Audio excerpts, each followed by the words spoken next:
Hello and welcome to Manga-splaining, the show where we recommend great manga to folks who haven't read much manga before.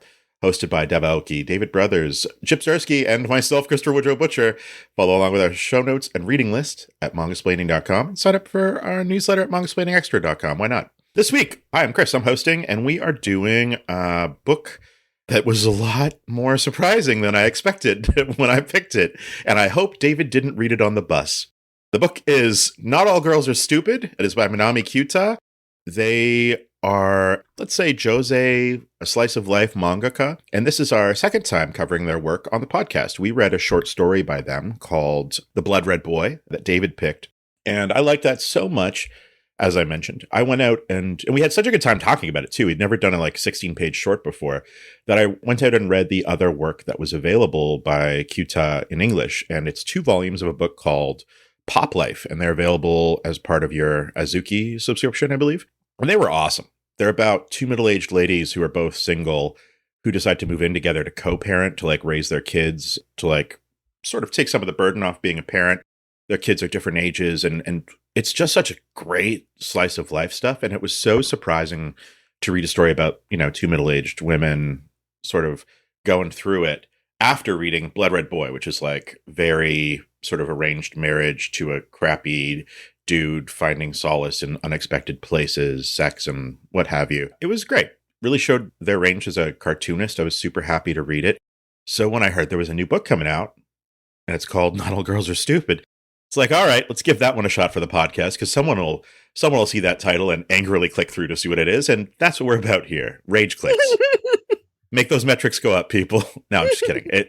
Minami Kyuta is just awesome, and I wanted to read more work by them, and here we go. It was a surprising work. It is, this book is described by publisher Starfruit Books, an independent publisher, as a 1-volume collection of short stories about sexuality, love, and the human condition, each colored with Kyuta's unique perspectives. Sure, it is technically about that, but it's about so much more. And I think, given its sexy subject matter, I want to go straight to Chip this week. We never do that. And I want Chip's honest opinion. Chip, what did you think of Not All Girls Are Stupid? I loved it. I'm realizing I'm a big fan of the short story format because we've covered a bunch of short story kind of collections, and I tend to really like those. It is uncomfortable in spots, but I like that in my fiction. I forgot that it was more adult in nature, I suppose, and I started to read it in a family restaurant. Which family restaurant? I'm just curious. Was it Applebee's? Long-term fans want to know. No, it wasn't a chain, but it was, on a patio with a bunch of people around. It was like, oh my God, no, I can't. Oh, geez. You really can't. My favorite thing about these stories were the endings, because they always surprised me, and they did a thing that I quite like in endings, where you don't know if it ended until you turn the page, and then you flip back and you're like, oh, that ended. Oh, that's great. I think the the older I get and the more used to certain narratives, I guess, that I am. I don't know if that was a sentence. David will fix it in post. Tropes, yeah, sure. I'm sorry, David? The tropes of the narratives and things like that. You kind of learn what the genre demands. Yeah, and you learn how to basically predict a movie or a TV show. I have this thing where when my when my wife is watching a TV show and I come in the room and maybe it's not a show I normally watch or whatever, she pauses it so she can tell me what happened already, and I keep telling her, please don't do that. I don't need to know. I actually enjoy jumping in to the middle of a thing and piecing it together myself. It makes it a more interesting narrative to me. I wouldn't say it's our biggest fight. Our biggest fight is probably about a lot of other things that I do. But it's really funny to me because she can't accept that. She needs me to know all the information from the beginning. I'm just like, I like when a thing kind of starts later than it should. I like when it ends sooner than it should. And then this kind of felt like that, especially with the endings. Yeah. I don't want to spoil everything right off the bat, but yeah, there are some interesting twists, and leaving it up to the reader to decide at the end where that story is going to go after that last page, which I really like. Nothing actually ends in this, really. At least in the majority of the stories, it just feels like, oh, okay, all right, what happens next between these people. So yeah, that was my big takeaway. Thank you very much, Chip. David, did you have a family restaurant situation like poor Chip did, or were you luckily saved? No, I was in the privacy of my own home. Oh, good, Was, good. Full of erotic comics. It was totally normal. Though I love every time we pick Chip first, we say, "Oh, we never do this." It's good shtick. Wait, so you're looking at the tropes of our own episodes now as they happen? We are about 100 and something episodes in, right? Like we learned to recognize the manga explaining the aesthetics. But like Chip, I love this. I like The Blood Red Boy, which is another kind of not abstract, but say inconclusive in a complimentary way short story. And this is full of stories that are like that, where like something has happened to someone or they're going through a situation and then they have a conversation about it. And then maybe it's over or fixed, or maybe just life goes on and nothing gets better. But I don't know, her perspective is really interesting. Like all the punchlines and some of the jokes were pretty good. And a lot of the emotional resonance was kind of cool. Like the things she chose to focus on in terms of sexuality, I thought were neat. Like when the one guy is like, ha ha ha, all women are masochistic. And the lady's like, I'm a masochist, but that's just like a sex thing. It's not like a dehumanizing thing. I thought that was really cool. Also kind of a funny thing to think in the moment. Like, wait a minute, I don't think I like this guy at all. We've all been there. Yeah. But the cartooning was really fun. I think that she doesn't have like a super wide cast of characters, but they're all really expressive. And they're all costumed in kind of an interesting sort of way. I don't know which one my favorite was. I'd have to think about it a little bit. But there were a lot of really fun, like, not heartrending. I thought they were all pretty, like Chip said, uncomfortable, but not to the point where I felt super targeted. Okay. But definitely to the point where it was like, oh yeah, this is like a good thing for me to have read, Yeah. Valuable input, let's say. Yeah. I want to probe on that, but I feel like I shouldn't. No, feel free. I can always just edit it out if it's weird. Yeah, David has ultimate control over the podcast. Yeah. It's true. I do have a follow-up question. I was going to kind of let everyone go first, but David, when we first started, you mentioned, since we're a long-lived podcast, you mentioned maybe that you were reading a lot of shoujo and even josei manga to sort of figure out relationships, to figure out love. A long time ago. You're a much more mature and handsome man now. Yeah. And you specifically mentioned just now that's like, it's good I read this. What was it educational? It was good you read it? Because I'll come out. Yeah. I love reading josei for exactly that reason. I love reading work by women with women's perspectives that show a like vast array of like things that happen to real women in these stories. Like clearly this is drawn from life, from Kyuta, from their friends. Sorry, they're non-binary. I wonder, like, does my love of josei come from exploring a different perspective? And do I feel like I've learned something from reading these stories? And I do. Honestly. So is it the same for you? It's funny when you said that I was learning about love from shoujo and josei, I was like, wait a minute. I think it's like getting the different perspectives and things like that. Maybe that's a misquote. Yeah. But I will strike that from the long-standing record as the editor. Yeah. But no, I think that especially stories like this, like we all learn from juxtaposition and comparison. Kind of like, here's what I did, here's what someone else did. And a lot of the things that make stories like this fascinating is seeing what someone else does in a situation you may or may not ever be in. Yeah. Like I've never been like, wow, this lady's making me feel really dehumanized. But I kind of understand the like non-sexual version of that, maybe. Okay. Yeah. So from that thing, I mean, it's just sort of like reading anything broadens your horizons, Yeah. Even if it's fictional or completely fantastic. But I think stories like this, especially that are so directly about relationships, so like nakedly about emotions, are really good to read.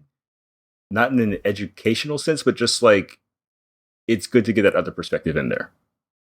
Yeah. Okay, that's cool. Does that satisfy your probing questions, Deb? Yeah, I was just kind of trying to figure out, what lessons you got out of it. It's less like specific lessons. Or takeaways, I guess. I guess the main takeaway is like make sure to treat people like they're human beings. Yeah. Like every kind of story has someone. Not every story. Some of the pregnancy stories were pretty cute, but a lot of the stories are kind of like, here's me taking advantage of someone. Here's me kind of entering an unbalanced relationship. And there are a few that are like, oh, I'm actually happy here, and that's cool, and that's kind of sweet to see too. That like sometimes doing like a little bit of wrong, like a me and Mrs. Jones kind of thing, is, I shouldn't say fine. Manga explaining, the podcast that endorses adultery, but feelings are what feelings are. Yeah, I don't think anyone looks to us for moral guidance. I fucking hope not. Sorry. Yeah. I mean, all of these stories in this are for the most part, especially in the first half, it all comes down to communication. Like nobody's actually communicating at all about what they want or don't want, or if they do communicate it, it's ignored. Like so many of the early stories too are basically like they're rape stories, and it's not even the major plot point. It's just like, nah, I didn't like when that happened. It's like, that's like both shocking and also like so commonplace, I think, in real life, which kind of makes it even more shocking, I guess. But yeah, it's either not saying what you want or not being listened to what you want. That's like the main takeaway I got from it. There's a lot there, especially, well, Deb, we didn't get your you didn't get your first thoughts on the manga first. Dev, I would love to hear what you thought of Not All Girls Are Stupid, because this was originally going to be one of your picks, and I sort of stole it so that you could pick What's Michael. I don't know if you remember. So, 2 very different titles. What did you think? Matt from Starfruit sent me a copy of the book, and I was excited to read it because, like you said, we had met Minami Kyuta at Comedia. She's such a lovely person, and her art's really great. And I'm really thrilled that Starfruit is going out of their way to publish more of her work, because it really is the kind of work that you don't see here in English very often. Yeah. It's, like, I mean, I'll fess up. I read a ton of romance comics on Webtoon. That's mostly what Webtoon is, basically. Romance comics. Well, and people getting bullied in within an inch of their life. Oh, hell that yeah. Seems to be the other genre of Webtoon. What's the difference? Same. Oh, David with the hot romance takes today. See, I told you, I'm not making anything up. Really cracking open David's psyche today. So anyway, to bring it back to this. It's just that I guess what I appreciate about her, kind of similar to Akane Torikai, is that she shows sex and relationships in a way that feels like, this is how it really is. Yeah. Doesn't always make sense. Sometimes you F a guy just because he wants to F you, not necessarily because you love him. Or, like you have a deep attachment to like this once in a lifetime, oh my God, we are soulmates kind of thing. Yeah. That kind of stuff comes around once in a while, but in the meantime, you got to get something. Yeah. So I'm being pragmatic here. In the back, there's a pretty detailed biography paragraph about her. Has her the year she was born, the fact that she's been married 3 times, divorced twice, has 3 daughters, 2 sons, 4 cats. She's bisexual. She's a feminist. And she was born in 1969 and has been a mangaka since 1992 and has published over 40 books in Japan. So I went and did the math. This book was published in 1997 when she was age 28. Wow. She's currently about 53, I think. And I thought to myself, like, one, we're very similar in age. And I thought, wow, it struck me because, like, the experiences she was that she's depicting from age 28 about sex, I thought, oh, damn, I was there too. That in that same space, I mean, it was kind of an interesting time to be a single woman. Yeah. I mean, that was Riot Girls time and all that kind of stuff. I think it's wild that there's a lot of stuff from there being a teenager and being in school as well. Like a decade later, when you're 28, you can actually maybe have enough distance to reflect on the experiences that you had as a teenager or that your friends had as a teenager. Like you've got that space and that time.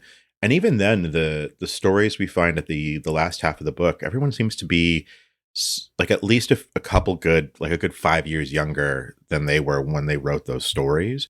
So I feel like there's a lot of processing that's happened by the time that they've gone through as a person and as a creator by the time that they're writing these stories. And I find that really interesting to me, that there's nothing about someone who's a 28-year-old in here, or at least nothing that I read as someone who's about a 28-year-old. Everyone's kind of like 23, 24.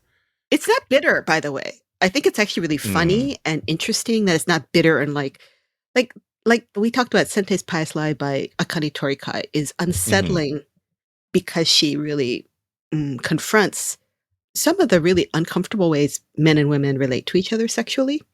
And I love Akane Torikai. Don't get me wrong. I love that series. It made me really think hard. I still have to pick up the 4th volume, which is the last one. This one, I guess what struck me when I think about the two is this is so lighthearted and yet so stark and felt like, wow, yeah, this all feels real to me, you know?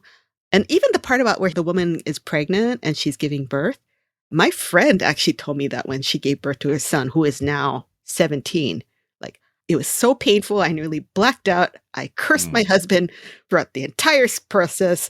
And I told him to never, ever do this to me ever again. And I said, you can't even imagine how painful this is. And then I realized, oh, but she had another daughter 3 years later. I mean, full disclosure, everybody knows this. I have not experienced that personal type of pain. And I'm so glad I haven't. So everything that I read in this book, I thought was very skillful. It was real. And it was funny, and it was unpredictable, and it was, I don't know, it just, and it was drawn in such a light and fun way. It's a really unique combination, I gotta say. I think to your point about why more works like this aren't published in English and why it's coming out from a micro publisher, basically, it's just too risky, frankly. Like this has a lot of sex in it, and a lot of people are very uncomfortable, especially these days with sex in general, especially depicted, illustrated on the page, especially when it's not porn. I don't know how to say it any clearer than that. It's not meant to titillate, honestly. When it's not like shrink wrapped and put out by like Faku or whoever, but it's just in the book because that's a part of life and part of the story. It's a very different situation. And I feel like a lot of Josei comics of this era don't shy away from depicting sex. I think we think back like Helter Skelter at the beginning of the podcast, where it's like there are a lot of nude people in there and it's kind of often grotesque, not sexy, but at the same time, like it has a sexiness to it. And I felt like a lot of, like the first half of the book, there's a lot of scenes where people are having sex and they're having a pretty good time. And then the story kind of changes and then they're not having a good time by the end. And I wonder, you know what? How did you guys feel about how sex was depicted in the book? I think there's a range personally, but again, like that first time I opened a page and I was like, oh, that is a anatomically correct naked person. That was surprising. That was surprising to me. I thought it was fine. Like there was such a spectrum of depictions that I wasn't like particularly turned off or turned on either way. It was just like, hey, here's a bunch of like mostly matter of fact sex scenes rather than like the long drawn out kind of like more titillating stuff. Yeah. Yeah, it didn't feel as like hentai, but I do think, I don't know that they were necessarily matter of fact either. Like there were illustrations in there that you could have tastefully obscured, but the artist chose not to. And I think that that's interesting. Yeah, I feel like if I read this on the bus, I wouldn't feel like super bad about it, honestly. Like there is nudity and there is, mature situations, but it's not, this isn't like Girl on the Shore or something where it's like super representational. Yeah, that's fair. It's still kind of like clearly cartooned and like sometimes kind of funny in the moment too. Or at least funny looking. Yeah, it felt appropriate for the stories that Kuta's telling in this book. Chipper, agree? Yeah, I mean, I had that weird mix where like I'd be reading it and be like, oh shit, that is hot, that is sexy. And then something terrible would happen. And then I'd feel bad for thinking that the scene was sexy up until that point, which I think is why it works. Because that is the case in the scene if it's depicted in real life, like it would be sexy until it wasn't. Mhm. And even then, there's like a weird kind of bridge there. Just like, oh, is it still sexy? No, wait. He's being kind of mean, but is she liking it? Like, I don't, And like, as a reader, you're experiencing that along with the character, so it really works. And like any good story that revolves around sex, at some point while reading it, I feel shame. Which Are you Catholic, Chip? I did go to Catholic school for like 1 year, but I wouldn't consider myself Catholic. Fair enough. I have written Daredevil for 4 years, so Yeah, it's maybe. honorary Catholic. Yeah, Oh. exactly. Oh, is that how that works? Okay. Yeah. That's fascinating because I'm going to throw a monkey wrench in. These were stories that were meant for girls and young women. This ran in a magazine called Manga Gadi. Like these were not running in even general seinen magazines. They were running in Manga Gadi, and then there's one in Feel Young, which is a magazine that's still around today that does a lot of what we would consider josei stories as well. And it's not to say that they can't be titillating. I mean, there's a very good 2-part lesbian story right in the middle of this that proves otherwise. But I don't think that the intention was to titillate, but at the same time, the drawings are gorgeous. They're beautiful drawings. I think they have that touch of that the grotesque as we've been describing it this season and before. Yeah, I do think that as an artist, they don't really shy away from drawing anything. Yeah, like I mean, I've just had this open, and it's like That's it's tender. sexy. It's beautiful. It's sexy. Yeah. It's tender. It's beautiful. Yet also, like, you know, the way that his hands are drawn, like it's got just enough roughness to it that it's just like, okay, there's like passion happening there, and like the way her wrist is drawn, like all of it. Like I find that, you know, I hate the word titillating because it makes me feel like a child. Oh, it's so titillating. I was titillated by that. But look, I got a chub on. That's what I'm going to say instead of titillating. Yeah. Like Chip was saying, so many of these scenes come with a turn, like so quickly after the titillating moment. Yeah. Like, which story was that, Chip? What? Sorry, which story? That's the story where I think it's called like The Night I Left My Lover. Yeah. Oh, yeah. Where she goes back and forth. I think it's my favorite one, where she goes back and forth between the two a little bit. And he just goes, "Not like I care either way. Stuff like that doesn't bother me." And then she slaps him. Oh, yeah. Which is just like that's such a great scene. Like that's also kind of my favorite ending. That is a great title page too, with their hands in each other's pockets, or like linked, and then in their own pockets, maybe. Yeah. It's great. Yeah, the ending to that one I really love, where she like he's confused, and she says she loves him, and he's like, "Why are you crying?" And that's it. That's the end. So because she's confused. The whole story is about her confusion. Yep. I think I like a thing I like is that Kyuta isn't afraid to. I mean, the book's called "Not All Girls Are Stupid," but I think Kyuta is not afraid to show a wide variety of like behaviors and opinions and ways of being in the world, and doesn't judge the characters harshly for that. And I think that that's actually pretty amazing, because we read a lot of stuff where if anyone steps out of line at all, like the hand of God comes down and smacks them around, or they become full on evil. And I think that there's a lot of nuance to the portrayals here. Yeah, the guys aren't necessarily out and out jerks, right? The thing that struck me about it is it's like it reminded me of how guys who watch porn or read a lot of porn comics think women get turned on by things that they don't get turned on by. Wait, what? Elaborate, please. Without getting too much into a personal history here. It's like sometimes I'll say it. Sometimes a guy would say, "Oh, I want to do this and blah, blah, blah, blah," because, you know, they're in their mind, that's super sexy and that's what porn stars do. And the girls get turned on by it too, because the girls in the porn movies got turned on by it. But you know what? No. You know, the stuff with like, oh God, I'm so close to saying, bleep it out, David. Bleep it out. Oh, no. Okay.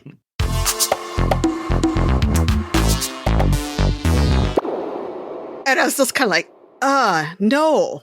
Yeah. Well, and that's, but Just 'cause look that at you turns knowing you your on. boundaries. Yeah. Like, Look at you, unlike the girl at the end of the book saying, "I couldn't think of any reason not to have sex with him, so I guess I did it." Yeah. Which is like, I mean, yeah. a very, very good. but I totally get the impulse, right? It's kind of like, oh, well, I'll just go with the flow, and he seems to want to do it. Go with You the flow. The cost of doing business, kind of like this is what it. Yeah, cost of doing business. When it got to that point, it was like, no, Yeah. this is such a mood killer. It is not happening. Goodbye. And there's so much of that in this book, actually, of like, yeah, you're absolutely right. Like dudes going, okay, no, get up on all fours, and then like totally denigrating her when she does the thing he asks her to do. That happens twice in the first half of the book. It's pretty messed up. The first two stories follow a very similar kind of through line. Like I finished the one story where it's like, he wants to do it from behind, and then the second story is also I want to do it from behind. It's just doing stuff without the full consent. It felt very much like, this is men raised on porn. The only thing I know for certain that women enjoy from pornography 100% of the time is a pizza delivery. Only when you get the order right, I found. Yeah, that's the thing. Yeah, that's where it diverges. No pineapple. No pineapple pizza. I agree. Ever. I agree. That's also a deal killer. Sorry. Most stories have like moments where someone's like, get on all fours. But in the second story, she's actually into that kind of thing. Mm-hmm. But it's his attitude about it that messes it up. Yeah, for sure. Like, great, he's a child. He can't separate sex and real life. Like, it's not necessarily the denigration that's the problem in a certain sense, because it's consensual in one way and it's not consensual in the other.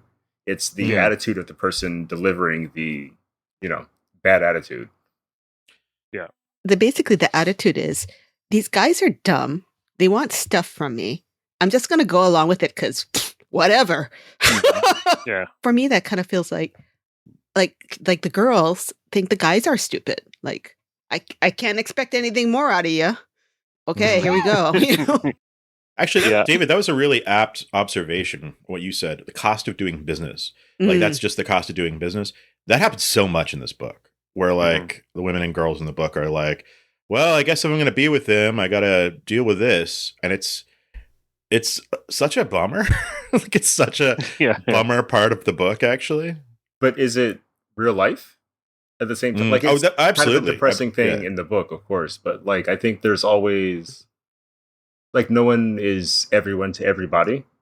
It's like some dating advice that I got that really counts. And, like, besides the cost of doing business doesn't really matter. And that's what makes relationships, like, great. Yeah. But it's also, it's an early thing, too, I think. Yeah. Yeah. It's like, okay, on the first couple of dates, okay, this is what's going on. Oh, all right. Like, okay, yeah. It's also a 20-something thing, because that's a point where you figure, like, I guess this is how it's supposed to go. Yeah. Or I guess that's what I'm supposed to do. And then you get older and you go like, no, not if I don't want to. And not if it does nothing for me. Yeah. I've always been like, I'm getting into some sex talk here, obviously, but like I've always been, my biggest turn on is turning somebody else on, like 100%. Yeah. That's it. I'm a people pleaser.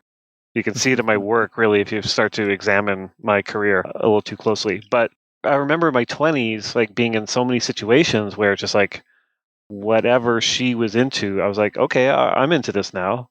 Like, and I was in some weird situations where I'm just like, is this okay? What's happening to me right now? But I'm just like, oh my God. Yeah. It's funny because I was just thinking about it because I was on this tour and I was passing through Montreal, and I remember doing a buddies trip through Montreal years ago. And I met this woman at the bar, and I don't think I've ever met a woman at the bar before, and very much my type, and French. And I'm just like, this is the greatest night of my life. And then she's like, do you want to come back to my place with me? I just moved to town, so it is more of a boarding house situation. I'm like, yeah, whatever. I'm going to have sex. This is amazing. I get to the place, and it's like the most terrifying place I've ever been. I get into her room. We start to fool around, and I'm just like, the vibe is off. The vibe is off here. And then she basically got me to just lie face down, and then she just grinded into my ass for like 20 minutes. I remember just looking out the window being like, what's happening? But I'm like, she's liking it. So, okay. And then she had an orgasm doing that. And then she rolled over, and I was like, I guess it's my turn. And then she just went to sleep, and I guess I'm just going to sleep here in this room because I don't know how to get back to my hotel. So I just laid in the room and looked out the window. I'm like, is this what a woman feels like? Like, I remember having that Whoa. at the time where I'm just like, is this like, oh my God, have I ever done this to someone before? It was a real eye-opening experience because I'm just because you just go with the flow, even if it's weird, even if it's off-putting to you. And it's like, okay, like, but why did I do that? Like, what in me wanted to either have a connection with somebody or please this person to the point where I just kind of went full on with whatever they wanted to do.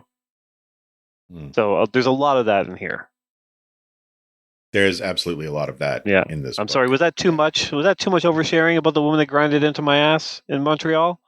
I can't tell anymore. I can't tell. What are the numbers like on this podcast? How many people will hear that story? She is definitely going to hear 2,800. this. Yeah. Oh my. Wait. I feel like I was for asking David to bleep out my story.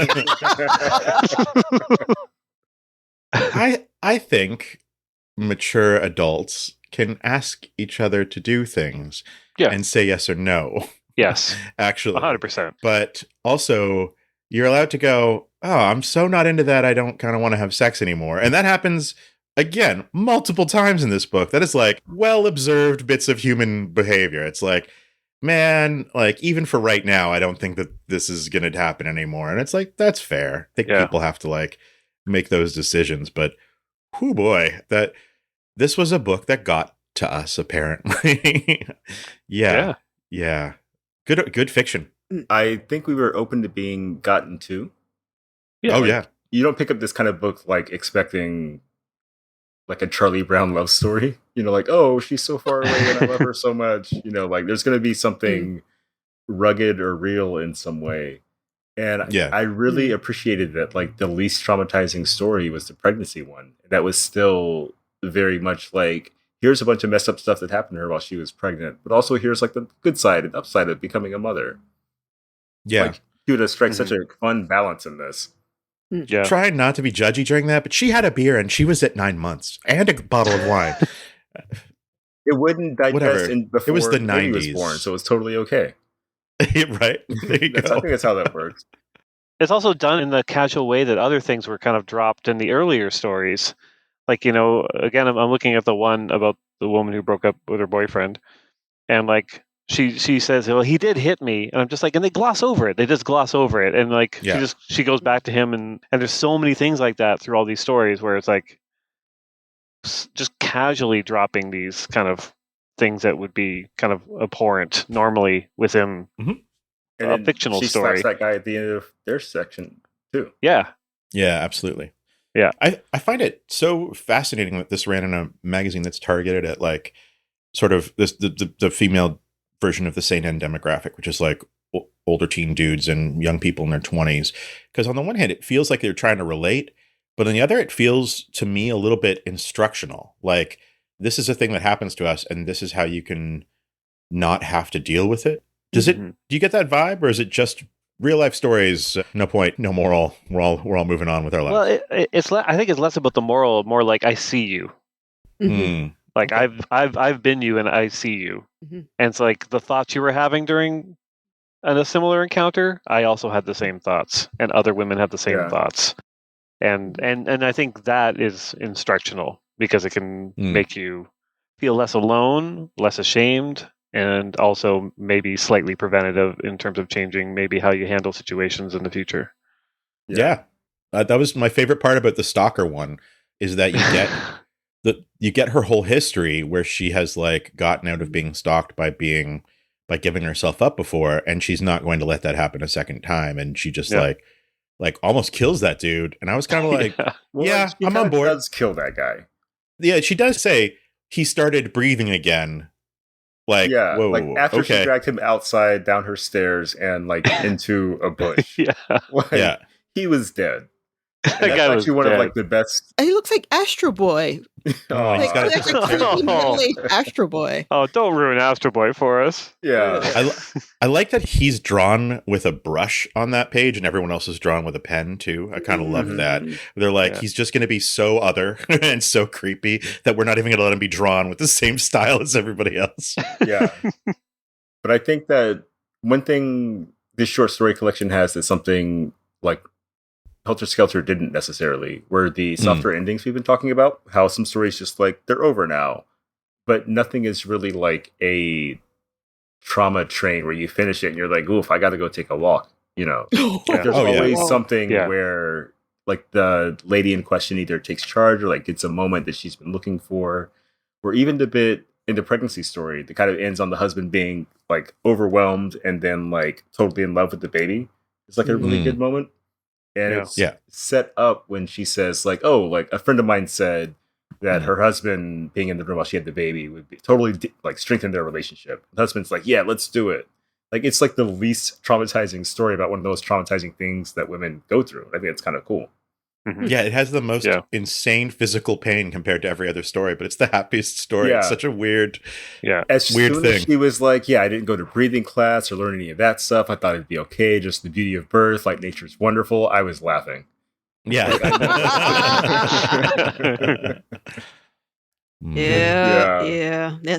Yeah. They keep saying she's too loud when she's giving birth, so they have to move her room. Like, it's such a good joke.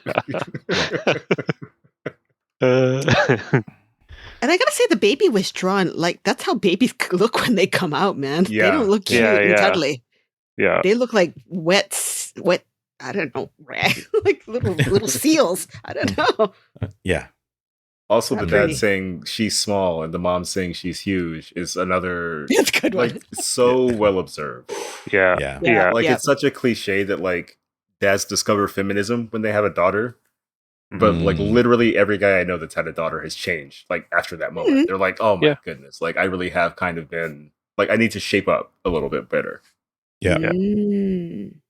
Interesting. Yeah. Well, not having a daughter, I just read Josei manga, and it's going okay.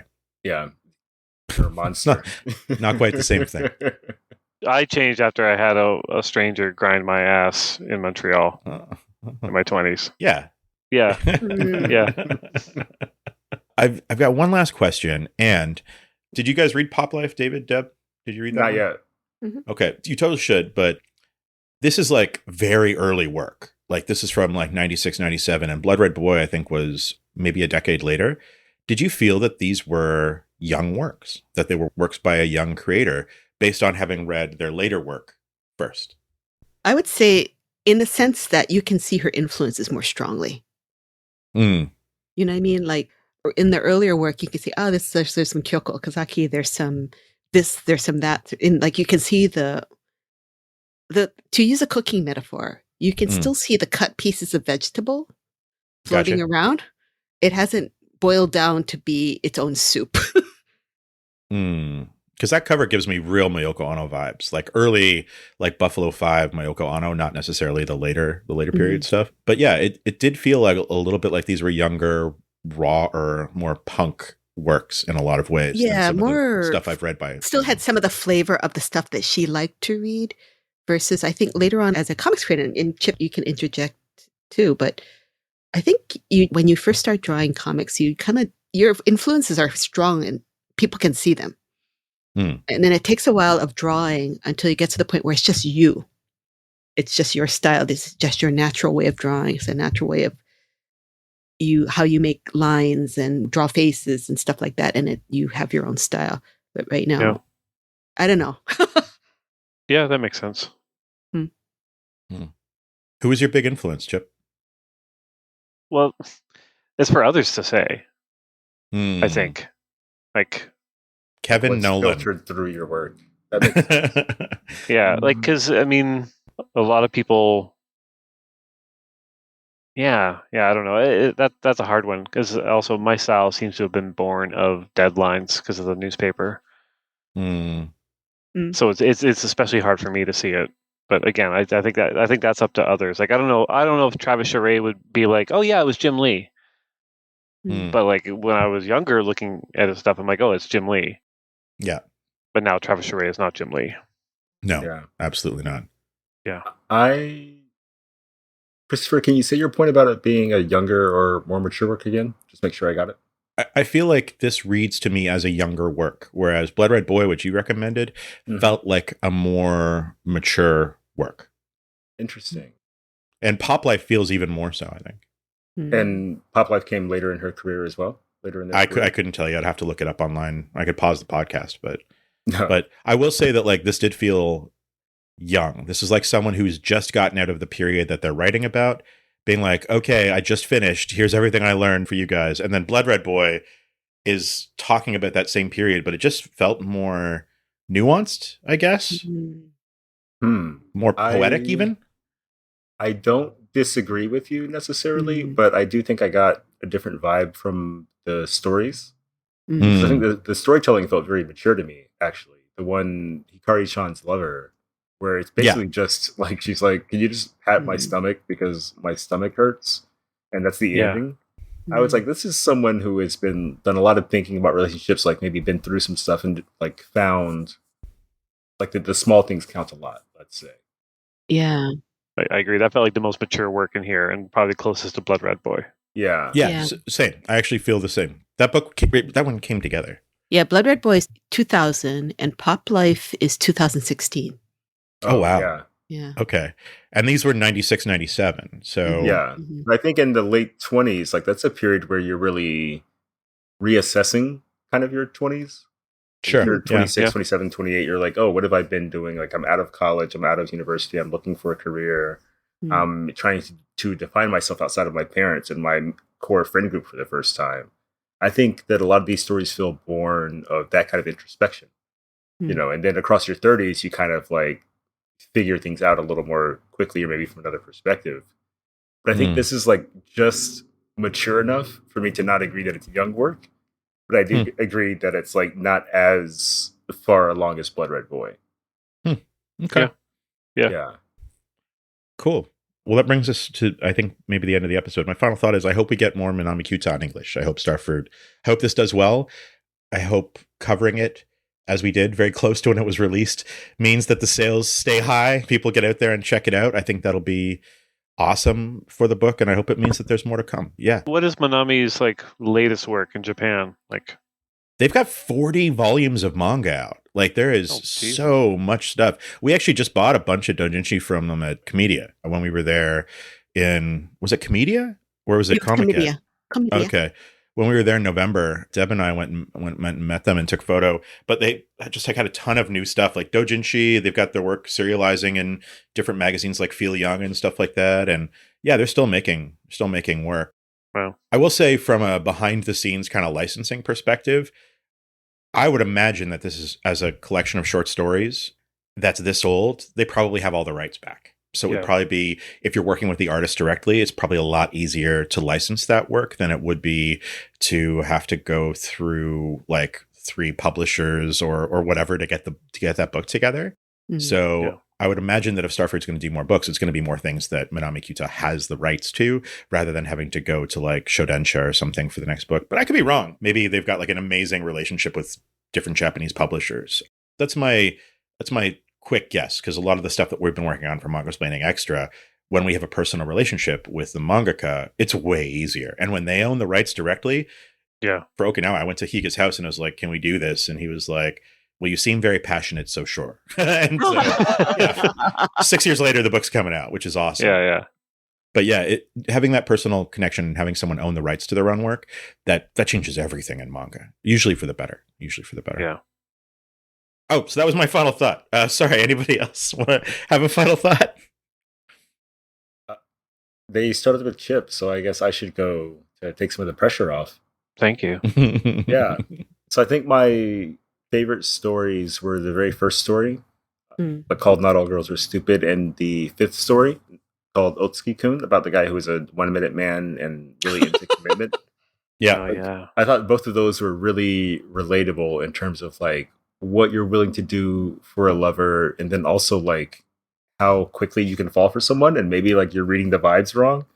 And And the Otsuki one has so many turns. Like, she gossips about him a little bit, but she doesn't want to hurt his feelings. And he does get his feelings hurt, but he's like, oh, it's okay. I dumped my girlfriend last night.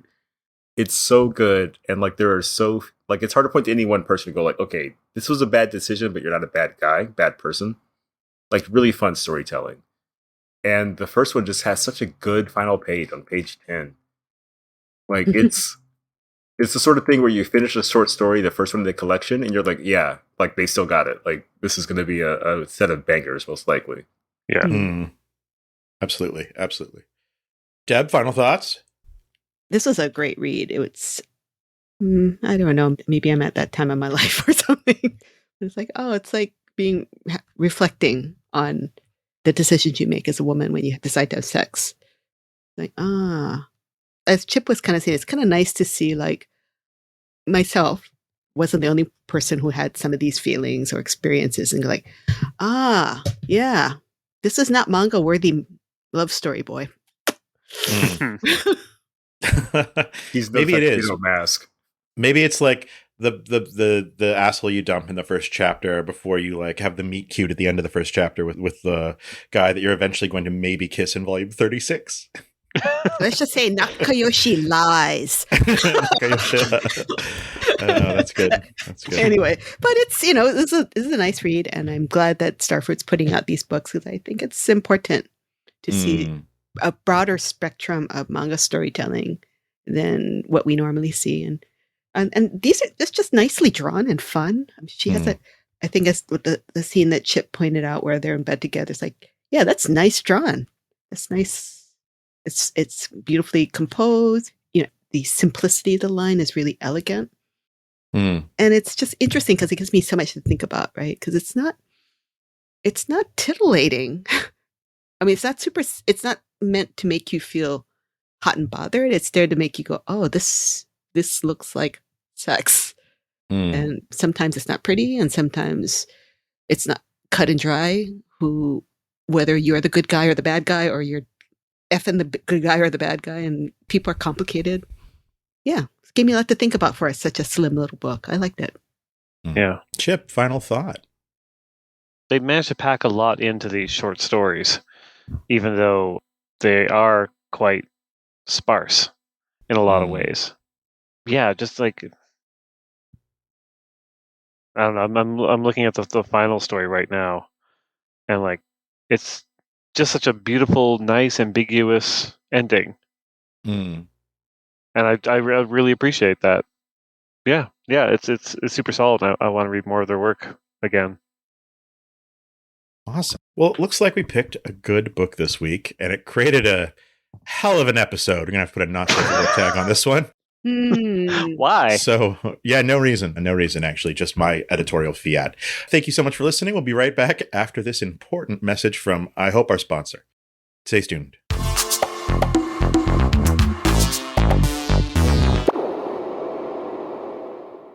America. We are endowed by our Creator with certain unalienable rights: life, liberty, and the pursuit of happiness. At Grand Canyon University, we believe in equal opportunity, and the American dream starts with purpose. To serve others in ways that promote human flourishing and create a ripple effect of transformation for generations to come. Find your purpose at Grand Canyon University. Private, Christian, affordable. Visit gcu.edu. And we're back. I hope you all enjoyed whatever our hosts chose to subject you to advertising-wise. And if you hit that skip 30 seconds button, no one's upset. It's time to pick books, apparently. I forgot we're picking books. These are the last books we're going to pick of the season, actually, because these 3 books and then Akira Volume 5 are going to round out Season 4. It's a lot of episodes. It's like almost, I think that's 25, 26, 27 episodes. And that's even before, maybe we might sneak in one more interview before the end of the season, too. So yeah, end of the season, we got some picks. I am going to pick Deb to go first because she said, oh, I know what I'm going to pick. So, Deb, what are you going to pick for Chipper? I'm going to go at recency bias again for 200, Alex. So the first volume of this manga just came out this week, and I got a couple chapters in, and I just couldn't stop laughing. It was something I've been looking forward to, and I'm so glad it lived up to everything I was hoping for from it. Okay. It is The Yakuza's Bias by Teki Yasuda. It is about a hardened Yakuza enforcer who has to protect the daughter of the Yakuza boss, who is very into K-pop. And as a result, he goes to a concert and he discovers that being a K-pop stan is very similar to being loyal to his Yakuza boss. Oh my god. It's basically like the Way of the House Husband meets BTS. And it is incredibly funny. It just makes me laugh. The art's great. And I don't think you have to be a K-pop stan to get it. It just, it's so good. I know that like Chip like Way of the House Husband. Mm-hmm. I'm not sure if you're going to get the K-pop references, but I think you're going to love this one. All right. That's a tough one to beat, gentlemen. David, I'm going last because I'm hosting, so I get to decide. I like that you stole my going last trick to counter program. For once, I actually don't have a strong pitch, but this series is from an author that I like a lot named Masakazu Ishiguro. He used to do a series called And Yet the Town Moves, which I mentioned on here a couple of times, about like a very funny maid cafe run by an old lady and a girl who has no idea how to be a maid. His most recent series is called Heavenly Delusion, which is a manga published by Denpa and recently got an anime release. We don't have to worry about the anime because this is manga explaining, but I would like to read volume 1 of Heavenly Delusion. It is set in a world where there's like a bunch of kids in sort of like an Akira style, like incubation sort of program. You know, they all wear the same uniforms. They do a lot of tests and that kind of thing. One day, one of the tests has a pop-up that this kid reads and it says, "Do you want to go outside of what's outside?" The kid's like, "Whoa, what the heck does that mean?" And he goes to show his teacher and the sign is gone. And then some stuff happens and we discover they're living in the post-apocalyptic world. And it's sort of the story of what happens once they go outside of what's outside. Okay. So I don't have my usually pithy take on it, but it was a manga that I quite enjoyed from a creator that I quite enjoyed. Doing sort of different work than they usually do. And Yet the Town Moves is very slapstick, very funny. And Heavenly Delusion has humor, but it's not like that kind of manga. So I think it'd be a pretty fun read for the tail end of our series. All right. I don't know if Chip's going to really vibe with a creator who's known for doing comedy and then goes and does a bunch of serious stuff. It's true. Oh, I see. Chris is perfecting your pitch for you now. That's how far you've fallen, David. That's how far you've fallen. It's that kind of week. All right. For my pick for the end of season 4, I actually would like to not have a pick for the end of season 4 and not pick a book for the end of season 4 and instead try and get you on board to do something really wild for the beginning of season 5. We've been talking a lot on the podcast, but also especially in the show notes lately about reading Frederick Schott's nonfiction book, Manga, the World of Japanese Comics. Very sort of like the understanding comics of manga. And it's like a 250-page like history of manga. It's really breezily written, but has a lot of information in it. And it's too big to assign for a weekly read. It is 250 pages of text, and you don't have a lot of time to even read for fun. But I thought if I recommended it at the end of the season and made it the beginning book of season 5, and we're going to have like a hiatus for at least a month, maybe 2, because of how far ahead we are in recording, that might be enough time to read it. Because you actually even said on the episode, I do want to read that one day. And I thought this might be the only way we could get you to read it for the podcast. And it would be our first like fully non-comics read. And it's really down to your availability. And I'm not even going to like joke about it and try and like bully you into doing it. It's a bigger commitment than we often give you. And you're real busy. And so I want to know how you feel about it. Well, first of all, I applaud the fact that you managed to avoid picking a book and also eliminating a whole episode of the season. Well, I only budgeted up to episode 111, so we would have had to go long if I didn't. Budgeted like we're all taking some huge payday. Oh, yeah. All those 30-second ads for, what was it? Sports betting, I think, are really paying the bills over here. All right. Well, okay. Well, let me go through the list. All right. Yakuza's Bias wins. It's number 1 because it's Way of the House Husband. Yeah, you got me right there. We'll see how many of the K-pop references I get. I'm going to assume 0, since I know nothing about K-pop. Okay. Oh, Korean pop. Okay, now I get the K part. Okay, and I will go Heavenly Delusion, obviously, for second place. That works. Because Chris pitched it so well. Wow. And all right, manga. I'm willing to read this. For real? This book without pictures. Maybe we can do two chapters or something. And No, let's read it. Let's just read it. Let's read it. Okay. Well, I mean, we'll read it until we're done, and then we'll come back for the next season, basically. Okay. Yeah, well, we'll check in with each other and go, have you finished it? Have you finished it? Have you finished it? as soon as the last of us says we finished it, then we can start recording. From today, we've got about 14 weeks to read it. I think that's very achievable. I don't know, man. I don't know. I got a lot of Batman comics to read.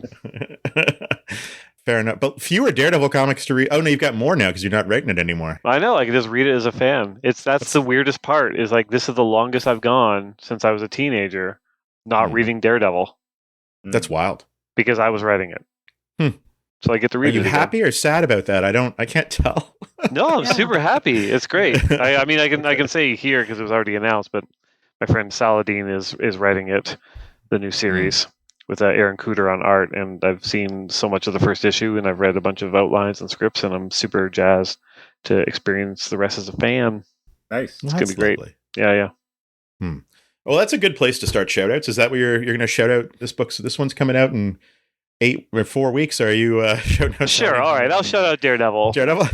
But also, I'm going to do a follow-up shout-out to my previous week's shout-out, which was a pre-shout-out, if you recall, for Blackberry, the movie. Oh, yeah. And now I've seen Blackberry, the movie. I managed to catch it on the road, and it's fantastic. Wait. Oh, really?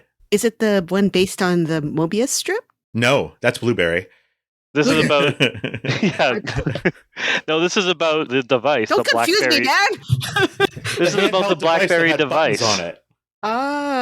Which was created in Canada. So it's a Canadian movie about the rise and fall of that company.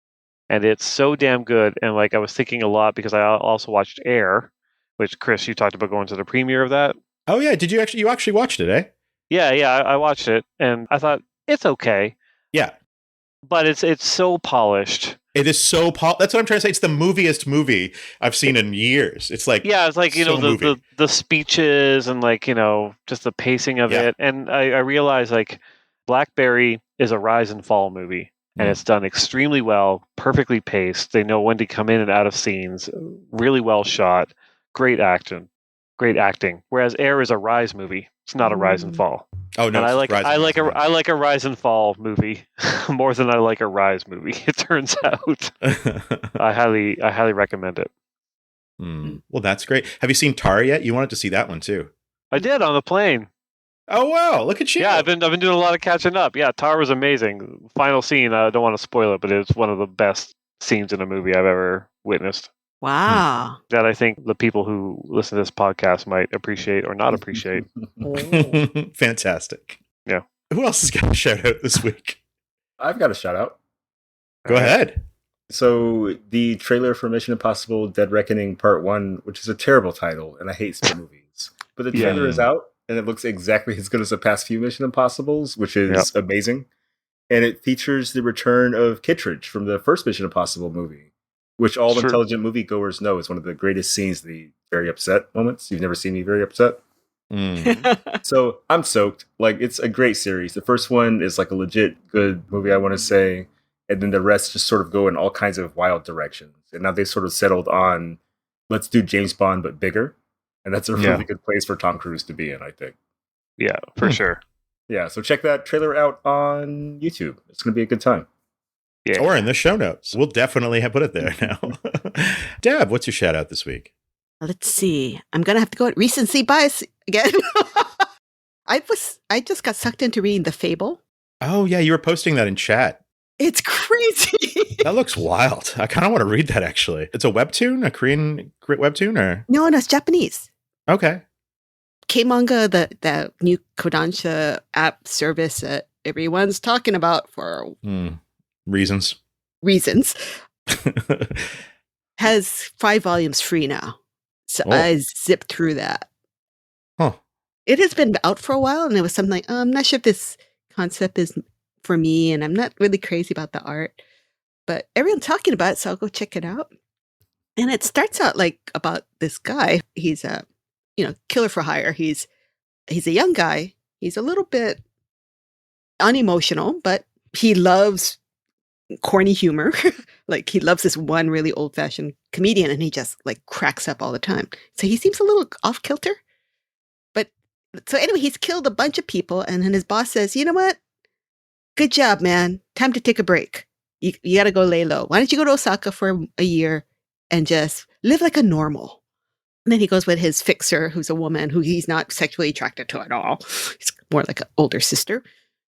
And then they go to Osaka, and they get put up by this other Yakuza gang who, sworn to secrecy. And his boss tells him, "Don't you kill nobody, because I'm going to come and kill you if you go and kill somebody."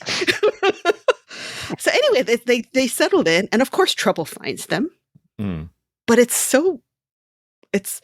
slice of life, and then mob violence, and then the girl is just freaking hilarious, because she's so bored with just like laying around and not killing anybody that she just goes to the local bar, and she could drink any man under the table. So she just kind of like, she starts flirting with these hopeless men. And then she just drinks them under their table. And then she says, "Oh God, I just love watching how fall down stupid drunk he is." Like she's just gleefully watching them be stupid. And she's watching them like flirt with her. And she's like going, "Oh my God, he's so stupid. It's endearing." Like, so she's having a good giggle over it. Yeah. So at one point she goes like, "Oh, I want a drink that tastes good with lemon."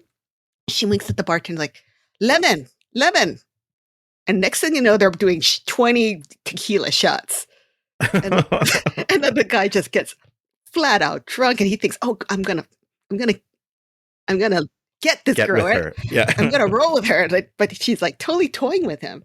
So at one point she says, "Oh, I know just the thing." And so she puts pistachios up his nose. And she just can't stop laughing. Just messing with these dudes. Just messing with these guys. It was instead of murdering them. Oh my God, I was just dying. Small favors. I bought 3 more volumes just because that just sold me. It's fun. It's totally fun. Nice. I got nothing now. I kind of want to go read that. Yeah, my shout out is also for that. I'm trying to think if I've actually taken in. Did I talk about the Mario movie yet? Or have I talked about it 3 times? I think a couple of times. Yeah, a couple times. No, I'm kidding. But you haven't talked about the Sonic movie. Oh, I'm not a Sega guy. Okay, all right. Good to know. Yeah. I will say, a funny thing that the Sonic fan community is so big, you can type your name space the Hedgehog into Google, and your name has been created as a Sonic self-insert fan character. So that's my shout out this week. Go type Chris the Hedgehog or Chip the Hedgehog into Google. See what comes up. All right, I'm in. See how big the boobs are. Sonic fandom is wild. And that's our shout outs. That's our show on Not All Girls Are Stupid. We had a lovely time talking about that book. I hope Minami Kyuta is still our friend after. Thank you so much for listening to this very not safe for work episode. We'll be back next week with more. Stay tuned.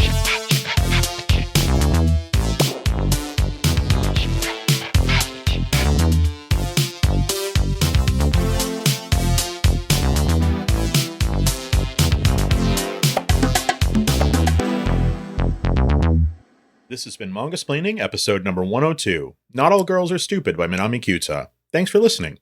For our next episode, we'll be discussing the manga What's Michael by Makoto Kobayashi. Want to pick up a copy? Consider supporting your local comic book and manga specialty shop. Find one near you at comicshoplocator.com, or check out your local library for print and digital lending options.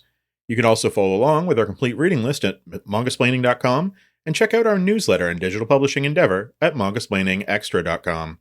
Thanks to DADS for their musical accompaniment this episode.